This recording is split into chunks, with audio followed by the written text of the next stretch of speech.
So welcome to everyone. Thank you very much, not only for subscribing, but basically to showing up for this event.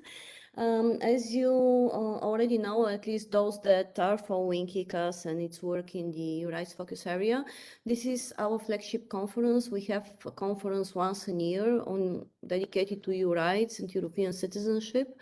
And we usually use this occasion in order to take stock of developments in the previous years, as well as adopt a bit more of a forward-looking attitude in order to see what eventually the future will bring in the area of European citizenship. Are we prepared to face the new challenges and opportunities, and how exactly do we do that?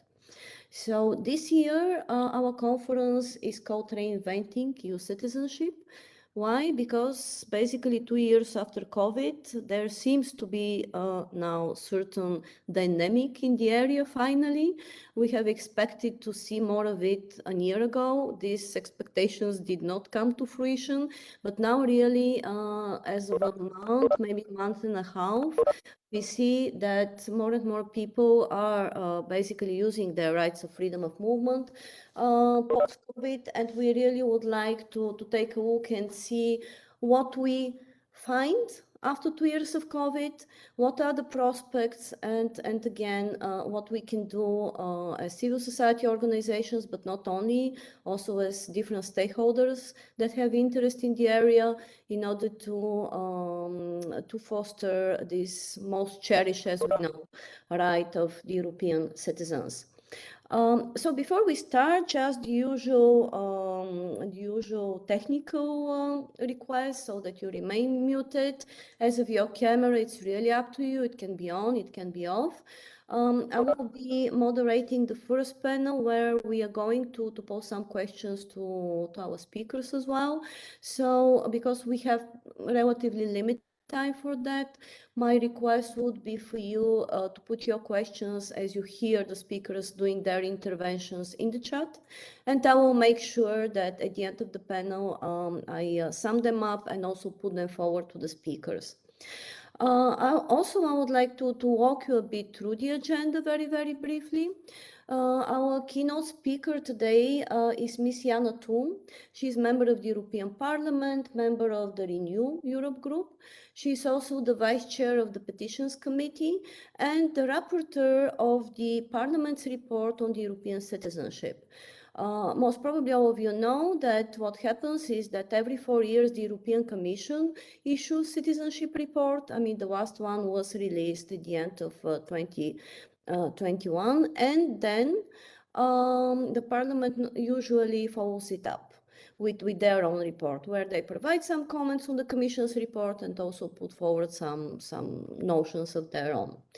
Ms. Yana Toom unfortunately was not able to join us in person because of some circumstances that appeared in the last moment, but she recorded a welcoming address and we are going to hear it in a while.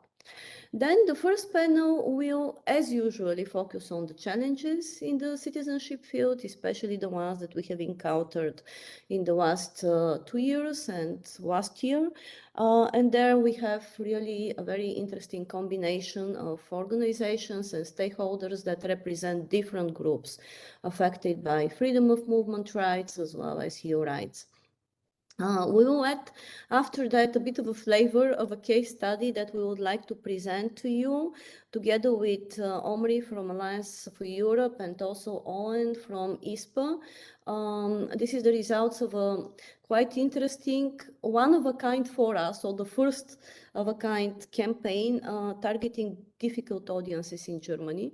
So we would like to tell you the story of how we went about that. It was really a pilot, what we have managed to accomplish and what we haven't, and what are the lessons learned, just to illustrate a bit also what could be done in this area, especially for those segments of the European population, they exist everywhere, who are a bit more conservative when it comes to rights of mobile EU citizens.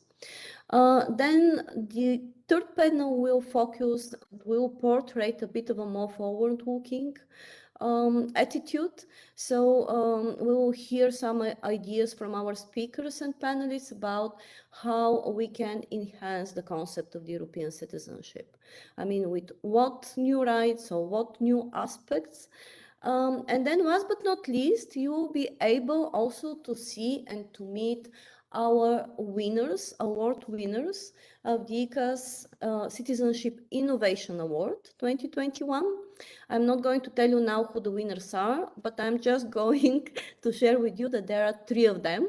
So please stay with us till the end so that you see who they are and why basically they were awarded this citizenship award because of their innovative ideas in the field. I would like also to share with you that we are web streaming the event through Facebook, so therefore the recording will remain there. And now, without further ado, I would like to invite you to see what Ms. Toom has to say on the subject of European citizenship. So Vasiliki, I would really ask you to share the welcoming address. Ladies and gentlemen, I am grateful to European Citizens Action Service for extending me an invitation to speak at today's event about a topic that is incredibly important to me. The creation of a European citizenship is one of the biggest accomplishments of the European Union. It is unique in the form it takes. It does not replace, but it complements national citizenships. This speaks about the core idea of the European Union, that all the member states are united in diversity through common values and principles. Unfortunately, the European citizenship has not yet been fully implemented. Despite the ambitious goals of European citizenship, as enriched in Articles 20 to 25 of the Treaty on the Functioning of the European Union, there are shortcomings in the application of these rights. As the organizers of the event point out, these shortcomings have only been aggravated during the pandemic. I find it to be a relevant and valuable exercise to have a discussion on the way forward for the European citizenship in light of the recent challenges. In the European Parliament, we have done this exercise quite recently with the resolution on the EU Citizenship Report 2020. One of the main topics in our discussion was the freedom of movement, something that many hundreds of millions of Europeans have gotten used to over the past decades. I'm sure that everyone attending this event has made full use of their right to move freely across borders. I'm also sure that a couple of years ago, nobody in this room could have imagined the reintroduction of internal borders or the great hustle for traveling to another member state that came with the COVID restrictions. These restrictions have had a significant negative impact on the lives of Europeans, including their social, family, and work life. I can recall many of the petitions we have received in the European Parliament, lamenting their inability to see their loved ones, the difficulties they suddenly faced on their way to seasonal work, or asking for help when their long-made plans to study abroad were cancelled. For me, the heartfelt petitions reminded me of the central role that freedom of movement plays in our daily lives. And it is hard not to think of those that did not have equal access to the freedom of movement even before the pandemic.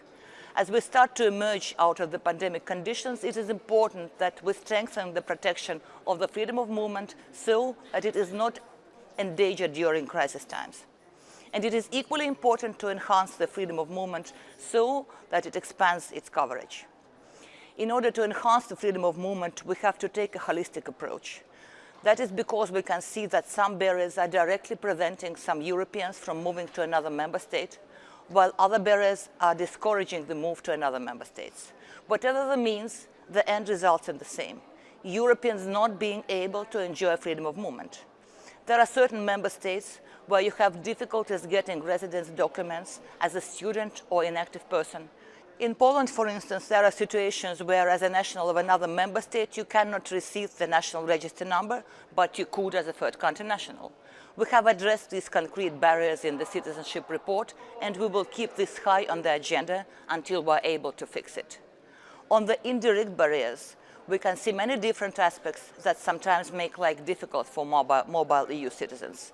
Some face unequal access to public services in their host country. Some have to navigate convoluted taxation rules, and some might not be able to escape double taxation. Some have to go through excessive administrative procedures for no good reason. And we must not forget that family rights might not be the same or even be recognized for cross-border couples. In the negotiations, we could find an agreement that we have to make life easier for mobile citizens, but there is still disagreement over which is the best approach to go forward. Another important topic we devoted attention to was the electoral rights of mobile citizens. It is unfortunately the case that some mobile citizens are left without the possibility to cast a vote and influence the decisions that affect them. It is unacceptable that one of our core European values, universal suffrage, is not adhered to for a considerable amount of Europeans. In this context, I welcome the Commission's proposal for revising the directives on voting by mobile citizens, which will also be discussed later in the event. I will be following these two files closely in order to ensure that we facilitate the voting procedures for mobile citizens. Lastly, I would like to express my optimism for the future of the European citizenship. I see the effects of the European project on the young people, which have a higher sense of being Europeans than the older generations. I'm confident that their backing will provide the support we need for moving forward. I also watch with enthusiasm for Conference of Future of Europe, and I look forward to seeing the recommendations that will come out later this year. From what I could observe so far, there seems to be a clear vision towards a more united Europe. I hope that we will find amongst the final recommendations some action points that call for stronger European citizenship rights. In the new Europe, we are already preparing ourselves for a follow-up on the Conference of Future on this point. Just last week, we released the European Citizenship Statute that will aim to consolidate and broaden the European citizenship rights. It will be one of our priorities to work towards adopting this statute at EU level. And I wish you a fruitful discussion and a very nice day. Thank you. I would also like to thank on behalf of ECAS, the member of European Parliament, Ms. Toom. ECAS also contributed to the draft report when it was a draft of the European Parliament on the European citizenship. So yes, I think she touched upon really important issues.